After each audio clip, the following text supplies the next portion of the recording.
Oh. So I'm Nadia da Costa. I was born here in Leeuwen Street. I was born in Leeuwen Mansions. That was almost 58 years ago. And then I only lived here for the first 4 years of my life. And then my parents got divorced, so then we moved to Harfield Village. But Bo-Kaap has always drawn me back. So although I moved from Harfield Village after the group areas I put us out there, I moved to Athlone and Ryland, so we moved around there. And eventually when I was 29, I moved to Johannesburg, and I stayed there for 27 years.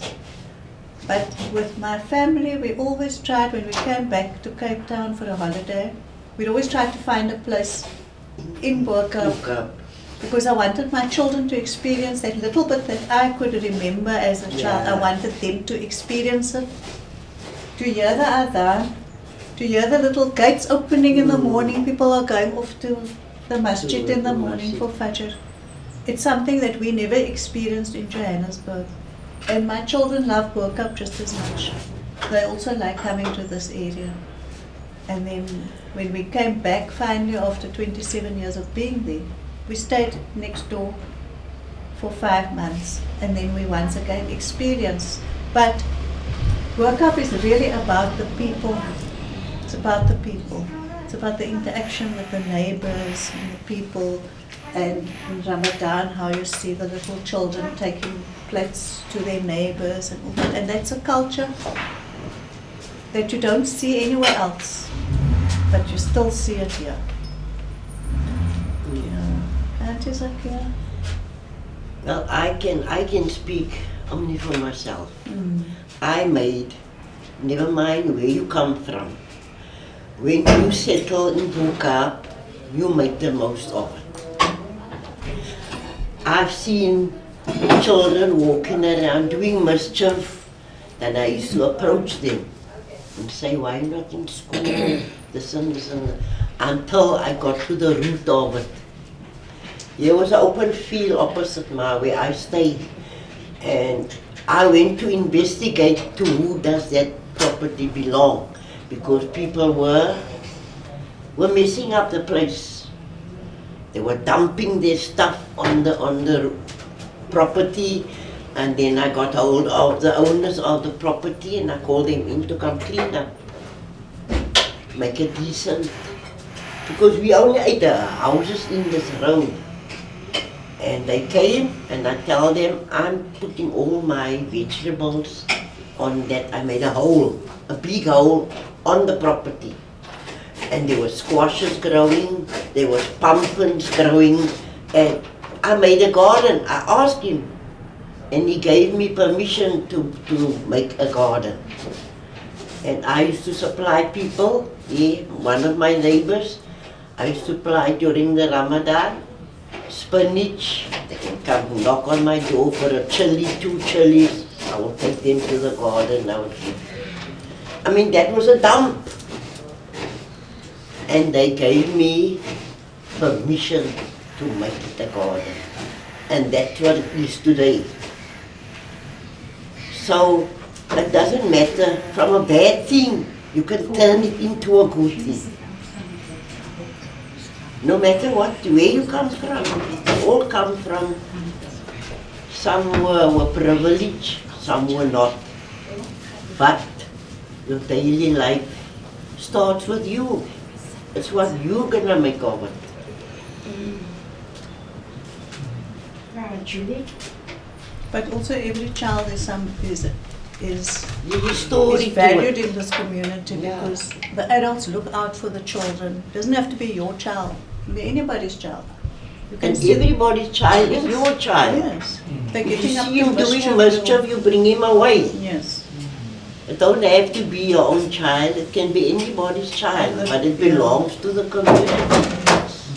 All children growing up in that community, you must guide them.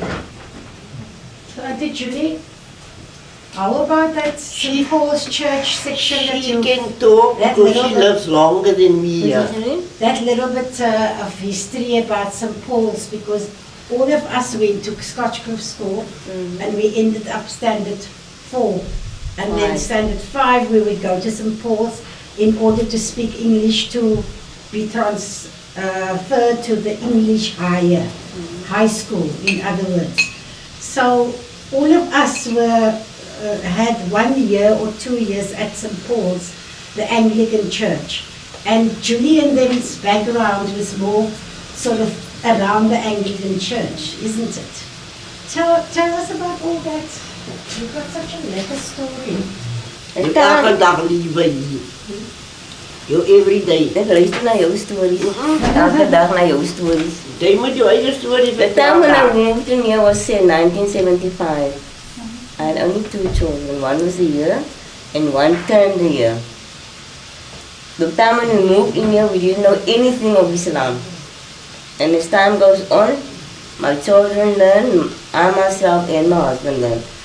And sometimes when people come, old ladies come up on the street, my children went down to go help them with the parcels. Taking up to the house, or then they tell them so where they must carry it. So life goes on, life went on. So I learned, you learn each and every day, but you learn. The time when we moved in here, this house wasn't here. It was only that house, and that I got Ma and Blay. None of these houses were here. Okay. None. And in church it was all the houses. Houses that is there, but it was all there. A lot of the houses that they built around here wasn't here. There was a field, this is a field here, with a small plants growing. Over there also where the double stories now, that was allemaal plant geweest. Maar they were not council, Yeah, that's council property. Property. But I mean, this was only this two houses. They were there first. That houses was there first. Where's that now? The council houses that they occupied. Electricity department. They it own was those before houses. These houses were built. Yes, of course, yeah. But more so Mrs. Nunn and Mrs. Hood and No, none the say members, Pearl yeah. It's up Ella Street. Yes, they were all from St. Helena. See, government didn't have enough nurses and enough teachers here. So they obviously brought people from St. Helena who were educated.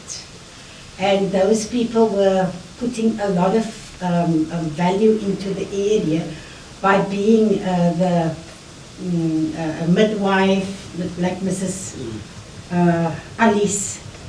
You understand? And especially Mrs. Wood and Mrs. Nunn and all of them. They were all belonging to the Anglican, Mr. Rankmore.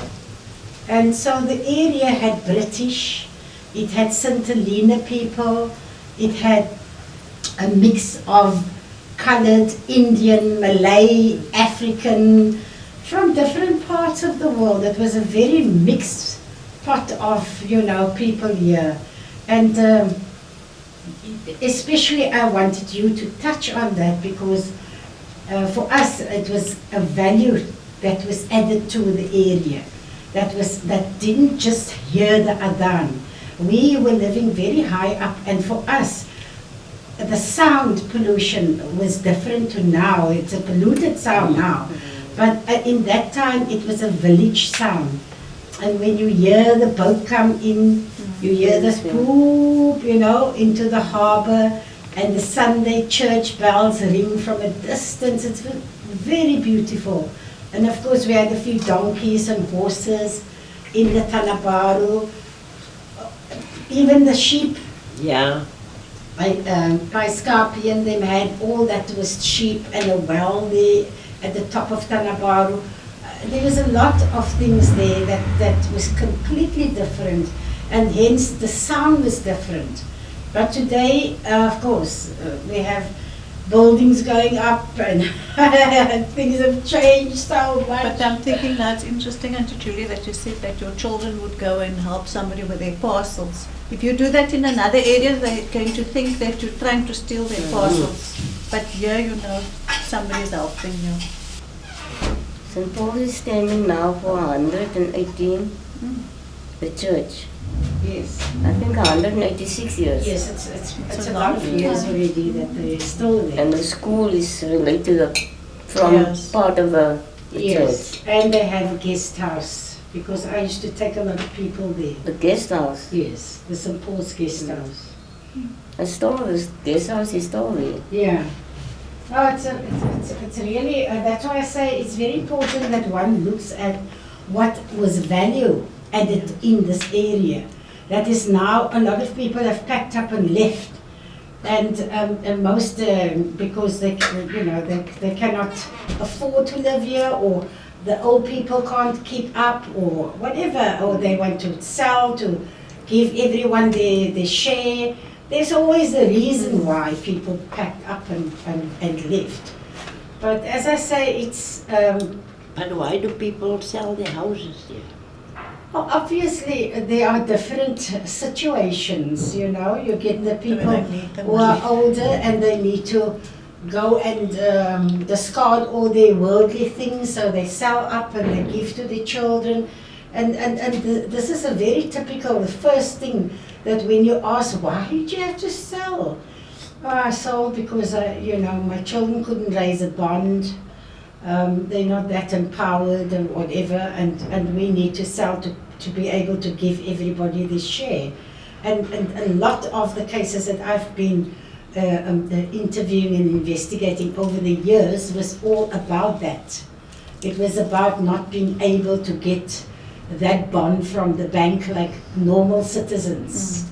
Well, there was an apartheid system, so we have to also think about that. But we grew up 12 children, 9 brothers and 4 sisters, and nobody leaves the house.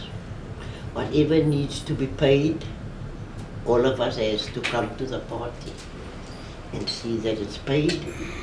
No matter what we eat, no matter where we go, when things has to be paid, it has to be paid amongst us. Yeah. And when somebody gets married, we make a place for him in the house. In the house. Nobody go pay another person's It rent. starts off in the great You start. pay it here, and we live here. We still have the house. It's still a family house. When a brother is out of work, we all had to put on the table and give it to him so he can see to his family. And now my daughter gets married, she don't want to live in the house, she live somewhere else. I mean, why go pay extra money outside where you can do it here? Yeah. Save that, make a little nest, save your little money until you can afford a property. That's how we were brought up. Yes. I don't know how other people, but that comes from our home. We used to live here up I in think it's most Lodewyk homes, Street. you know, but There, also I grew up in Lodewyk Street. also people's circumstances. En allemaal wat in die huis bly, moet Yes. contribute. Yes, that's how it should be. Ek kan mos nie myne sit en dan moet do iets for free. It don't work like that. We are family, we stick together and we eat together, and whatever we have, a lot of, we divide it amongst us.